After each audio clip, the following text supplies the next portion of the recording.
Toda a minha família está no direito.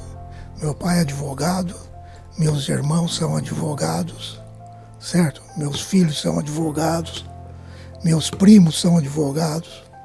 Então era o caminho natural que a gente tinha que seguir, né? Quer dizer, eu nunca tive uma outra carreira a seguir. Na verdade, o que eu queria mesmo era dar aula. Eu sempre fui apaixonado pelo magistério. Tanto que eu dei aula a minha vida inteira, certo? Eu dei aula em curso primário, em curso secundário, em faculdade, dei aula em cursinho, certo? Mas como carreira eu acabei seguindo o direito, certo? Gostando do que eu havia estudado e ingressado na magistratura. E aí o senhor prestou concurso em que ano e como que foi esse salto na carreira, digamos assim? Eu fiz concurso em 1975, entendeu? Foi o único concurso que eu fiz, passei em segundo lugar, certo? Eu estava perfeitamente preparado para o exame, certo? Na minha época foram 1.580 candidatos, né? Bem menos que são hoje, né? Mas ingressei em segundo lugar na carreira e fiz a carreira toda, até me aposentar na última entrância, que na época era a capital, entendeu? Mesmo aposentado, depois o senhor continuou na advocacia? Depois que eu me aposentei, eu continuei, passei a advogar e estou advogando até hoje. Tá, e isso também passou por um dos filhos do senhor, né, que seguiu também a carreira da magistratura. O Hélio Alberto já faz 15 anos ou 16 anos que ele é juiz. Ele ingressou na magistratura, primeiro ele ingressou na magistratura em Minas Gerais, e depois de uns 2 ou 3 meses, ele estava fazendo paralelamente os concursos de São Paulo e Minas. Depois de uns 3 meses ele foi aprovado também em São Paulo e optou por ficar no estado de São Paulo. E aí o senhor, como tinha sonho de dar aula, ministrou aula em várias faculdades também? Eu sempre dei aula, entendeu?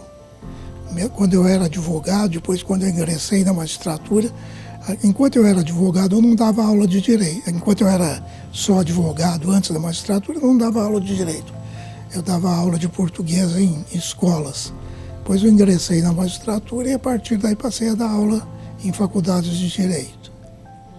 E o que o senhor lembra, assim, que impactou a carreira do senhor como advogado e como juiz? O que o senhor tem uma lembrança, assim, que até hoje é viva na sua memória? O senhor pode contar para nós a respeito? A minha carreira sempre foi muito rotineirazinha, entendeu? Não lembro de nada que tenha me impactado, não. Eu advoguei 3 anos antes de ingressar na magistratura, porque havia uma obrigatoriedade de você ter um estágio pelo menos 2 anos. Eu fiz o estágio 2 anos, surgiu o concurso, eu entrei na magistratura. E fiz uma carreira normal. Embora tendo sido juiz nessas 4 comarcas, eu judiquei em umas 20 comarcas, porque eu era designado para o tribunal para auxiliar aqui, auxiliar ali, aqui na região de Barretos. Só para ter uma ideia, eu judiquei em Guaíra, judiquei em Olímpia, judiquei em Monte Azul, judiquei em Bebedouro. Você está entendendo? Colina fui eu que instalei a comarca. Quando eu estava em Tambaú, judiquei em toda aquela região de Tambaú, Santa Cruz das Palmeiras, Casa Branca, Leme, Pirassununga. Então eu sempre trabalhei em várias comarcas, embora sendo titular dessas que eu nomeei aí. Foi uma carreira muito normal, não teve nada de sobressalto, não. Eu me aposentei depois, em 1991, porque eu não queria ficar em São Paulo. E obrigatoriamente, para continuar a carreira, eu teria que morar em São Paulo. Naquela época, antes de ir para o tribunal, você tinha no mínimo 4 anos na capital. Eu não gosto de São Paulo, entendeu? Nunca gostei. Acho que aquela vida é muito tumultuada, não é o que eu gosto. Eu sou interiorano mesmo. E como eu não queria ficar em São Paulo, eu então me aposentei. Doutor, o senhor nasceu em São José do Rio No Pardo, Rio. né? E quando o senhor chegou na comarca de Barretos, qual foi a impressão que o senhor teve dessa comarca aqui na sua chegada? Bom, eu vim para Barretos, não era para ficar em Barretos. Quando eu era juiz em Cravinhos, eu auxiliava direto Ribeirão Preto.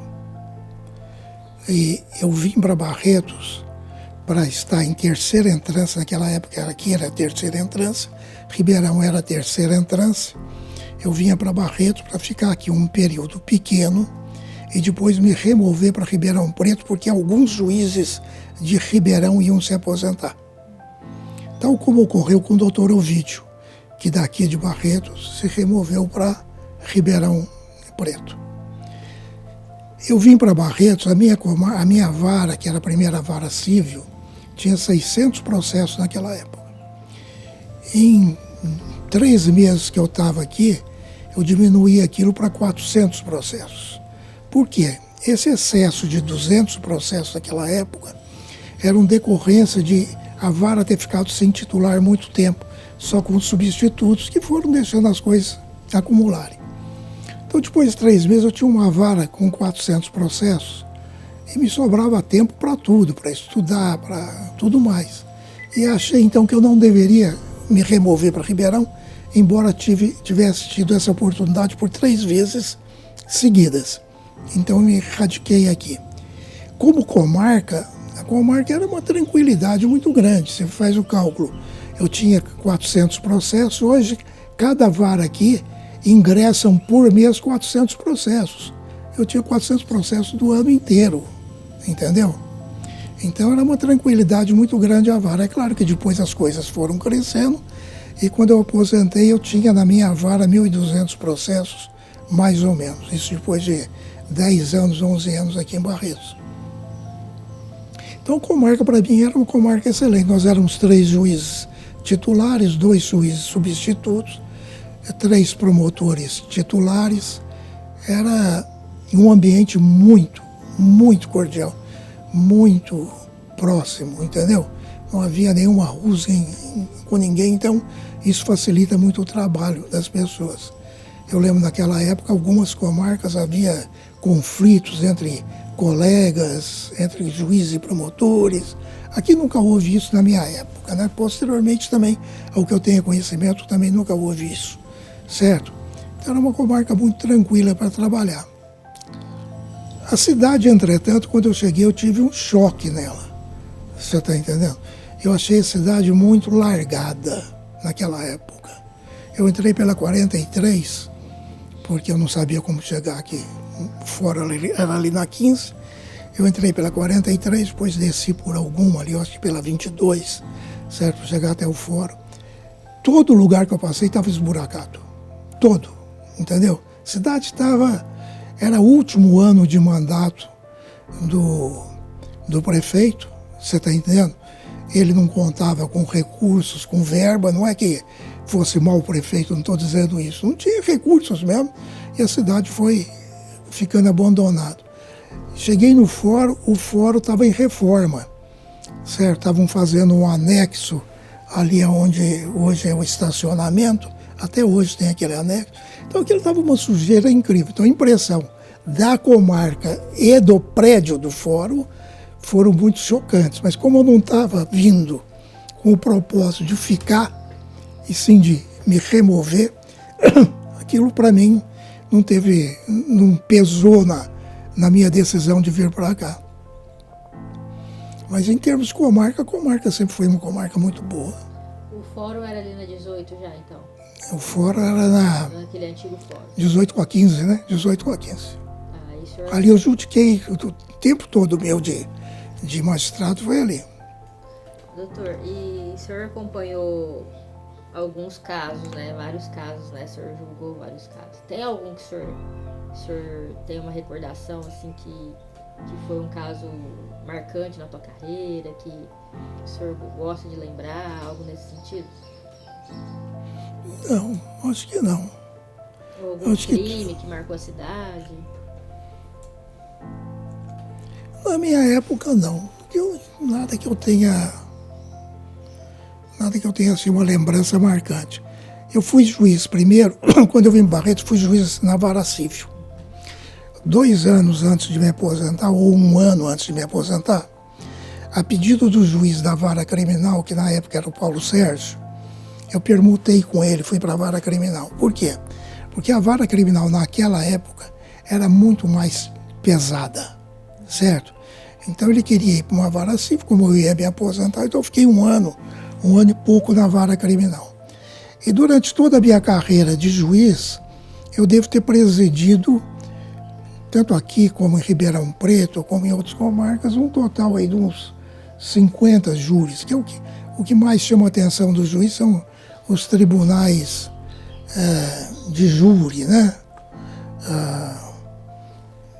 Mas nenhum crime assim que fosse marcante, não. Em júri teve algumas sacadas que me chamaram a atenção, assim, mas as sacadas dos advogados, não. Eu lembro, por exemplo, de um júri em Tambaú, em que o advogado de defesa chegou com uma biblioteca inteira para fazer a defesa, pôs lá na mesa, você está entendendo? E primeiro quem faz é a acusação, e o promotor começou a acusação dele e pediu absolvição do réu, entendeu?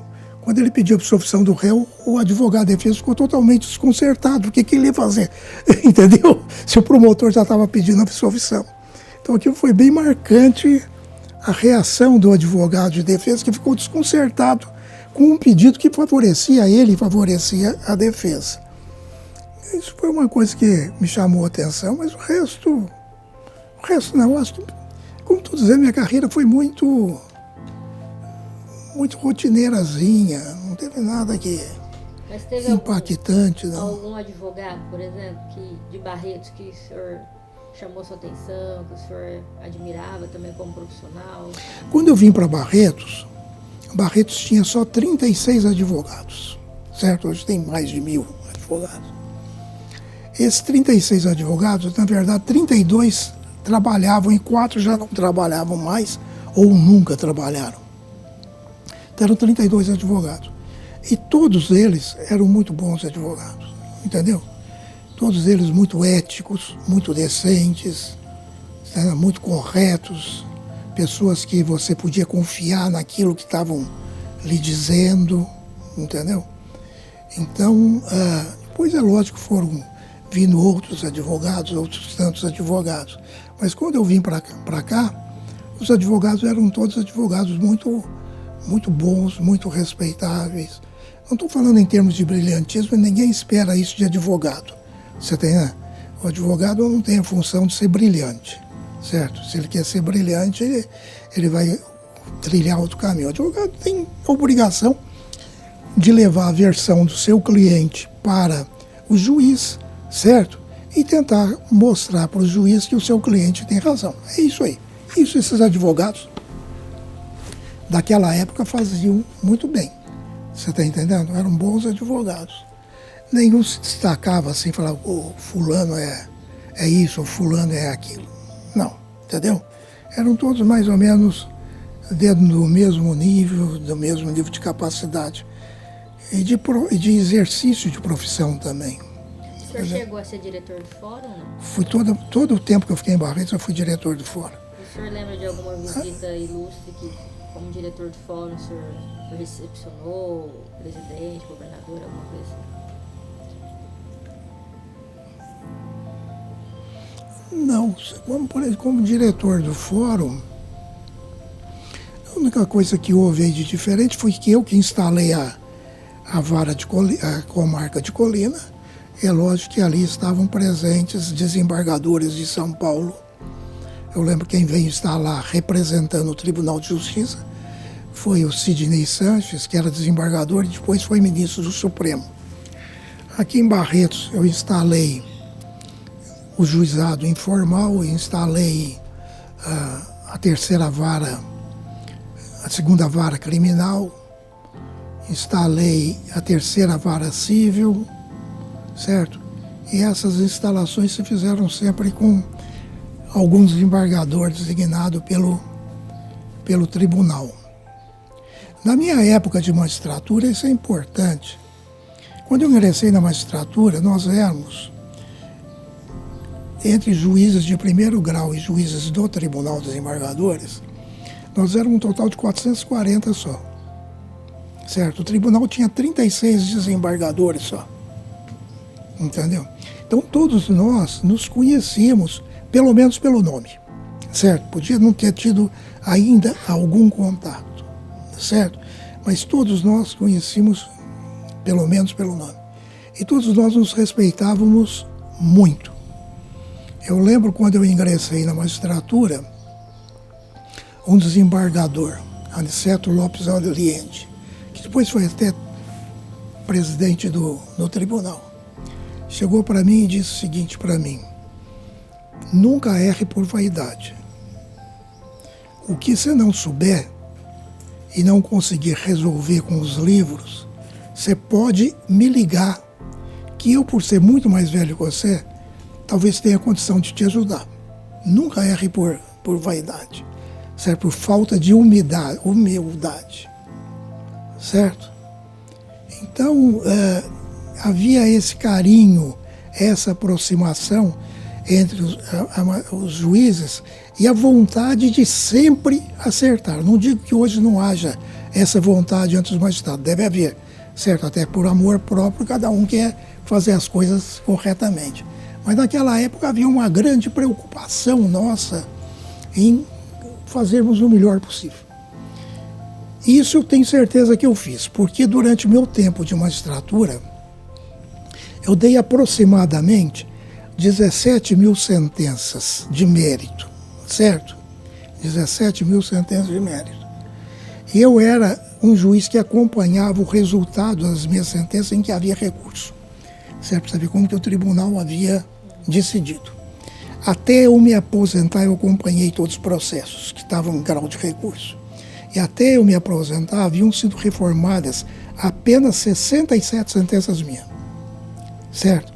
As demais sentenças foram todas confirmadas.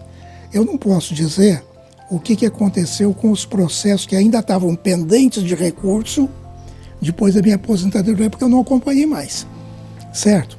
Mas até eu me aposentar, dos processos que já haviam sido julgados até o dia da minha aposentadoria, apenas 67 haviam sido reformados, certo?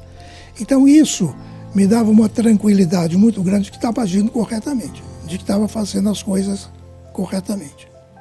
Eu lembro que há poucos anos atrás, foi uma passagem interessante, que eu estava fazendo um cruzeiro marítimo e encontrei um comarcano aqui de Barretos, que veio me questionar, dizendo: pô, o senhor julgou contra mim daquelas ações, eu não lembrava disso, como que eu ia lembrar daquilo?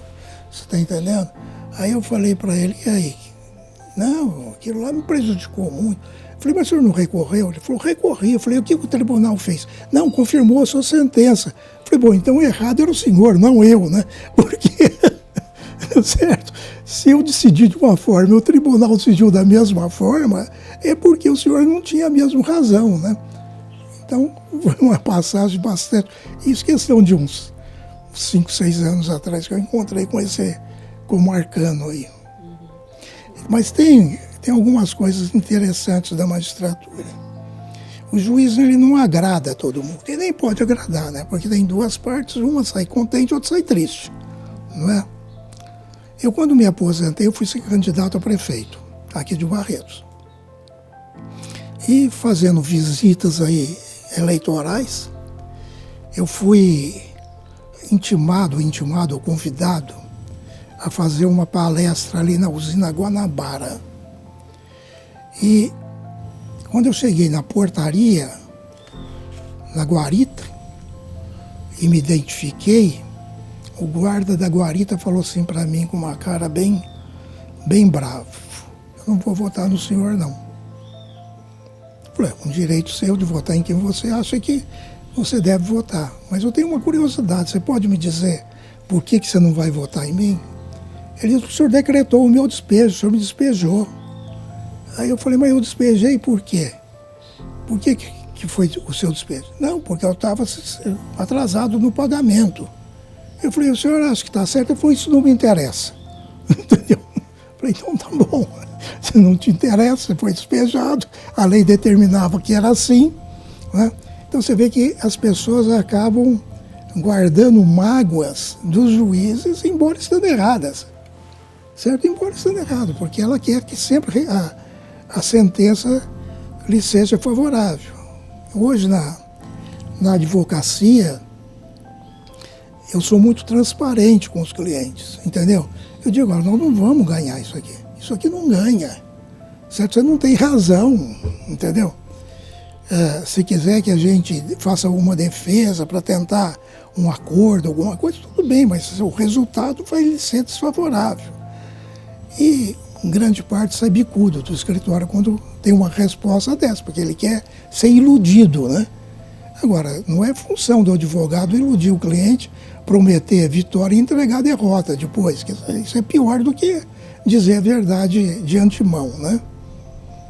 Então tem essas coisas aí da magistratura que...